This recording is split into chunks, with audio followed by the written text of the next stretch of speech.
This little camera will absolutely beat your $4,000 camera. And I'm going to show you how you can get the same quality as your $4,000 big ass camera with this little camera right here. And there's a lot of downsides on this camera that you should consider before you buy this camera that I will mention each one of them freely without any hesitation. So I just spent $300 on this little thing right here, the DJI Osmo Nano. I just get back from Bali and I spent a week there to test out this camera in real life shoot, and I found something interesting with this camera that no one actually talked about. Yep, I'm not gonna make unboxing video as all YouTubers already did. I know, if you're a beginner trying to start a vlog, you've been told to buy a $4,000 camera to start vlogging, $500 in lens and separate microphone that will get you great quality eventually. The advice isn't wrong, but it's just absolute worst way to start. But the biggest problem, it doesn't guarantee you to make a banger video, and I'm going to show you why. I've been to Bali before several times, and every trip I packed like a mini studio in my backpack, like you know, the massive camera, the drone, tripod, and other accessories like my secondary camera, secondary lenses, and a lot more. And yeah, I captured a lot of beautiful cinematic landscape of Bali, the culture, and my vlog of course, but I felt like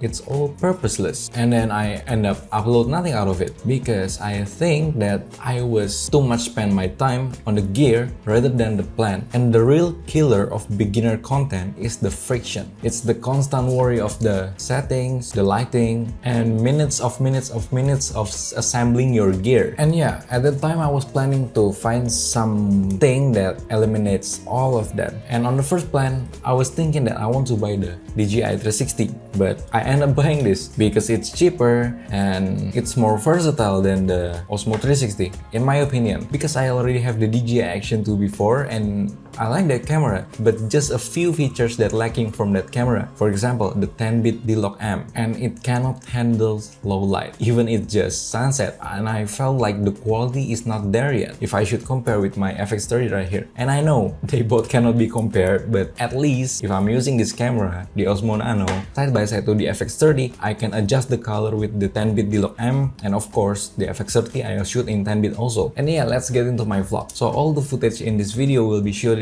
with the Osmo Nano, except the footage that I gave the watermark down there. And one more thing, like I said to you before, I'll mention all the deal breaker on this camera that you should know before you buy this camera.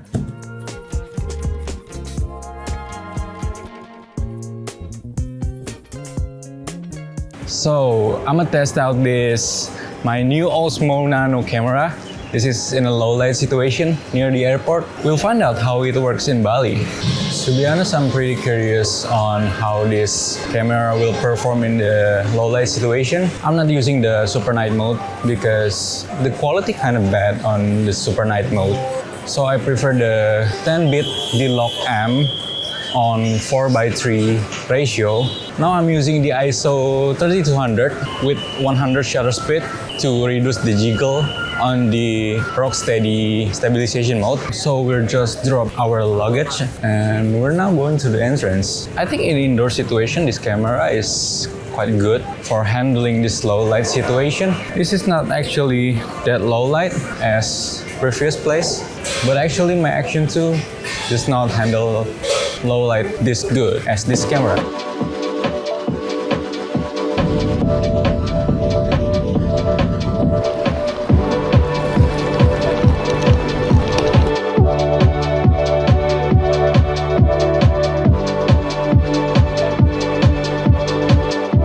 So I just arrived in my villa. It's in Canggu, Mengwi.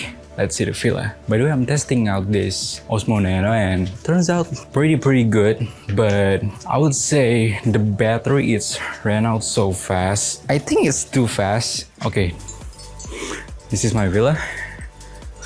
I would say Action 2 batteries is better as it lasts longer than this Osmo Nano. I should admit that the charging is pretty fast, like 20 to 30 minutes you almost get like 100% on both dongle and the camera itself. But I cannot recommend this for all day shoot unless you want to buy a power bank, as I did. I bought one power bank, actually two power banks just for this Osmo Nano. So what I like the most about this camera is the 10-bit feature pictures. So I can just shoot the T-Log M 10-bit and color grade it later in the post-production stage. It really gives me the maximum flexibility to color grade the image. But yeah, the file is quite big. And if we're talking about the storage, I recommend you to buy the 128GB version because unlike the Osmo Action 2, this Osmo Nano cannot record directly to the memory card. So you have to record from the internal first and then you can export the file to the memory card. I mean, like, it's useless. It takes so long for me to just export from the internal storage to the memory card. I don't know if DJI will update the firmware in the future. And another thing is missing from this camera that I noticed is the ability to use this camera as a webcam when you connected this camera to your computer. I think like that's quite important for some people, but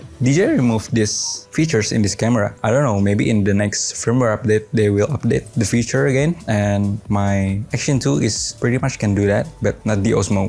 But something that I really appreciate from this camera is the ability to connect to the DJI mic. That's why I bought the DJI mic mini right here. So as you can see, I'm using the mic right here. Test, check, 1, 2, 3. And it supports up to 2 transmitters. And so you can do vlog with your friends while walking in Canggu or in New York or wherever. And I think that feature really make this camera become the almost perfect vlogging camera for 2025 and beyond. Just the battery. I just don't like the battery and the storage system. Maybe DJI can fix that in the future. Unlike the Action 5 Pro, you can just swap the batteries. But with this camera, you cannot. You have to buy a power bank for longer lifetime for this camera.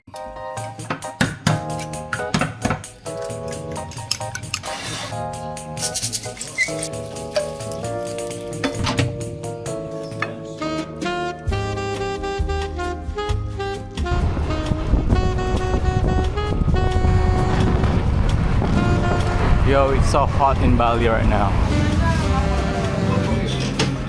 So I'm testing the sound right now. As you can hear, actually the ambience is quite loud and very bit noisy, but I'm using this mic. This is pretty cool, and I can setting the noise cancellation mode. So there's 2 options of noise cancellation, low and high. So I'm using the lowest noise cancellation mode. And by the way, when I record with this mic for my audio, I can choose the option where I can record with the internal mic with this camera, which is the backup. As you can hear it now, this is from the internal mic, and now I change it to the DJI mic mini.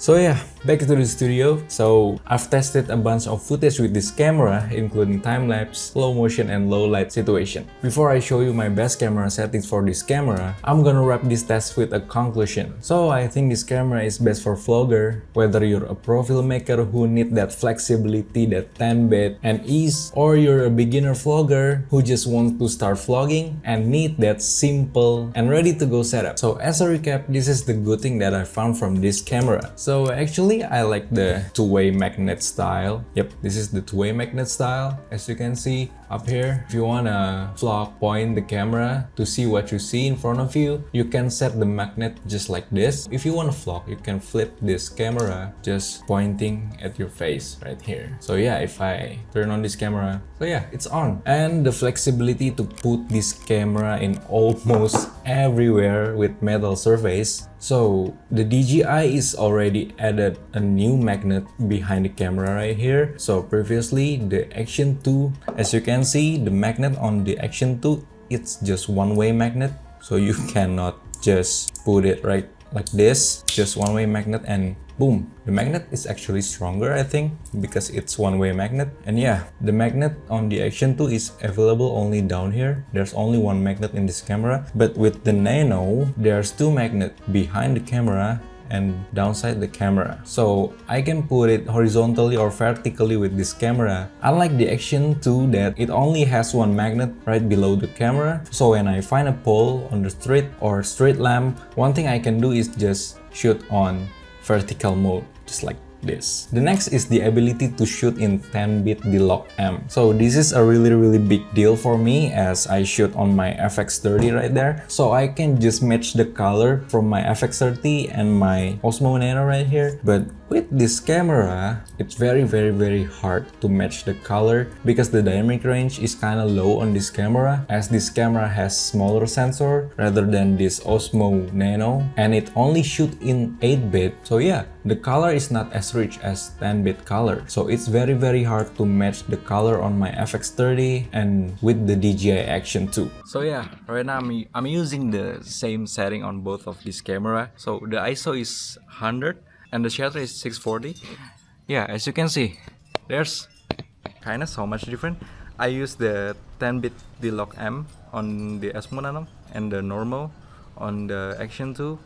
And yeah, and for the audio, as you can hear me, the audio is good on both camera, but yeah, I still think that the Osmo Nano wins for the audio. The other thing that I like from this camera, the charging time, it's quite fast. As I said before, when I charge like 30 minutes to 1 hour, but the camera is already got like almost 100% on both visual dock and the camera itself. So yeah, whenever I go, I just bought a high output power bank so I can charge this camera quickly and just continue the vlog. Next is the build quality and the design. As we can see on both camera right here, to be honest with you guys, I really like the design of the old Action 2, but this is fully metal, and the cons is it's easily got scratched because of the metal surface. And yeah, I'm kind of scared to put this camera without the case, and because of the metal material, so this camera is really easy to get heated. It's very fast for this camera to get overheat, unlike the Osmo Nano. So DJI just, I don't know what it's called. Is it upgrade or downgrade? Let me know. So it's fully plastic, but I think this is a high quality plastic right here. So yeah, it still get overheated, but much less and not as fast as the DJI Action 2. And yeah, I also like the transparent design right here. As you can see, you can really see the component inside of the camera. But yeah, I'm using this case that DJI gave. Yep, just like this. If I open the case right here, the camera is just quite smaller. But yeah, I prefer to just use this case, so the camera get protected very well with this case. And just like that, just one click, and yeah, we're ready to go. And the second best thing after the D-Log 10-bit features, what I like about this camera is it already support to connect with the DJI mic. What I have here is the DJI mic mini, and I would say the built-in mic is already reliable, but just it's best if you have another external mic so your audio will still crisp even when your mouth is not pointing at the camera. Yeah, that's quite important. Audio is very important nowadays. And the last but not least, this camera is still support the gyro data, so this is quite important for some people. Just like me, if I not really trust the rocksteady stabilization, I will just turn off all the stabilization mode and keep the gyro data running so I can just stabilize it later in the post. Anyway, I just shoot it for some shots, but most of the shot on this vlog, I just use the rocksteady and it's all good. And now, the deal breaker about this camera. Like I said before, the battery is running out so fast, especially if you shoot in 4K and 10-bit D-Log M. Maybe it runs out after 2 hours of shooting. So let's make a test. I start with full storage and 100% battery on the camera and 96% battery on the vision dock. And after about 59 minutes, the storage was full and it took like 72% on the battery. So yeah, I bought like 2 extra power bank with high output so I can charge the camera faster than the regular power bank. But actually, you just need about 1 big power bank and that's enough. And problem solved, you're ready to go. And the second deal breaker is the overheating is still there, but don't get me wrong, it's not as fast as the DJI Action 2, and I think it's very normal for a small camera like this. And the third deal breaker is this camera cannot shoot directly to the SD card. So when you buy this camera, you get 2 options. You want to buy the 64GB of storage, or you want to buy the 128GB of storage. Again, let's make a test. It took me like 11 minutes to fully transfer the file. It's about 48GB and it drained the battery about 20% in total. I'll suggest you guys 100% you guys have to buy the 128 gigabytes of storage. Especially if you're shooting at 4K and 10-bit DLock-M, the storage is ran out so fast. And what you guys need to know, if you buy the 60 gig storage version, you will only get like 47 gigs of storage left. And the question is, where's the other 17 gigs of storage? So it's on the software of this camera. So yeah, you only got like 47 something gigs of storage. Just get the 128, trust me. And I don't know if this is an issue with the software or what, but I found sometimes that the camera turn off itself. So when I just record like 1 minute or 2 minutes and the camera it just stop recording, not shut down, just stop the recording without me pressing anything. I don't know, maybe it because I turn off the voice command and the camera hearing something like stop recording or something. I don't realize that, but yeah, maybe this issue can be fixed with the firmware updates. And the least important thing, but still an issue here, I noticed that DJI just removed the webcam feature, as this is quite important for some people like me who always do a meeting with my team, and I don't know, I just like to use like wide angle camera for my meeting. Yeah, the DJI Action 2 pretty much can do it, but the DJI Osmo Nano, DJI removed that feature, I think. So yeah, I was hoping that DJI can give firmware update as soon as possible for view issues that appeals in this camera. Just a quick note that I'm not sponsored by DJI, so I bought this camera with my own money because I'm a fan of this brand for a quite long time now.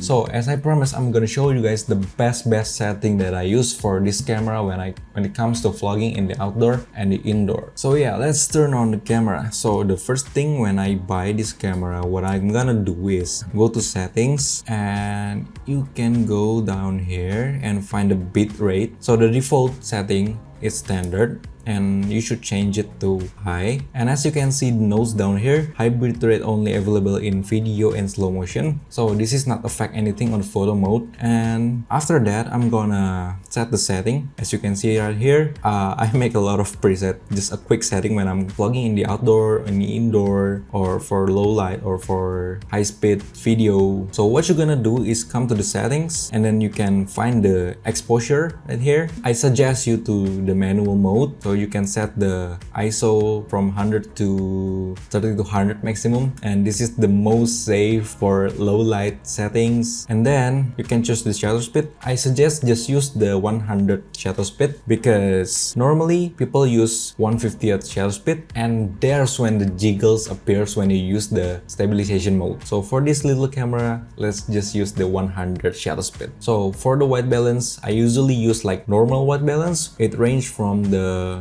5400 until the 5800, and yeah, in the middle, let's just use like 5500 and done. And forget this. So this is the normal 8-bit, this is the normal 10-bit. So the normal 10-bit means the color profile is 10-bit, but the color is already there when you shoot it. So the color is richer, but you don't need extra effort to just edit the color. So when you need the maximum flexibility like me, just use the DLock-M 10-bit. And then the last thing is you go to the image adjustment, and for the texture, I always use like -2 because I don't want my video just too sharp. And for the noise reduction, I'll just set it like 0. And let's don't forget the most important thing is to set the resolution and the ratio. So if we're talking about the best setting, I should say like 4K 4:3 is the ratio, so you will get the full sensor is recording. And if you don't like it, you can just readjust in the post-production. Most people use the common settings, it's 4K 16:9, but the cons is you're not really getting the full sensor recording out of it. So yeah, I just prefer to shoot like in 4K 4:3. And then for the stabilization mode, most of the time I just shoot like in rock steady mode. And then if we turn off the stabilization mode, it says the gyro data will be included wide angles video equivalent focal length, it's 14mm. So yeah, I just turn off the stabilization mode when I want to use the gyro data, but most of the time I just shoot the rock steady mode. And then this is the style for the video. It just depends on your style. If you just like the fisheye effect on your video, you can just shoot on wide mode, but I just prefer the standard dewarp mode, so the edge of the video is not really bending like that. So yeah, that's pretty much it. For the FPS, I just shoot on 25 FPS. Why not 24 FPS? Because I live in Indonesia, where my country is using the PAL mode instead of NTSC mode. So yeah, I shoot in 25 FPS. And that's pretty much it for the settings. Let's continue. So yeah, as a consumer and creator, I need to be objective with you guys. If this camera not really worth to buy, I will say so. So this camera came with a few issues that I believe DJI can fix that in the next firmware updates, as this camera just launched on the 23rd of September. So it's been more than a month now. So yeah, I'm really excited to see what comes next with this camera. Let's see what DJI can offer. So that's all my opinion about this camera. Please let me know your opinion too about this camera, whether if you were considering to buy this camera, or if you already have this camera and you already test it out in the real world. Maybe you want to share something that you like about this camera, or maybe you want to share some deal breaker about this camera. And I believe some of you are watching now are also curious and considering to buy this camera, so maybe your comment will help them too. And yeah, that's pretty much it from me. It's me signing off. Bye.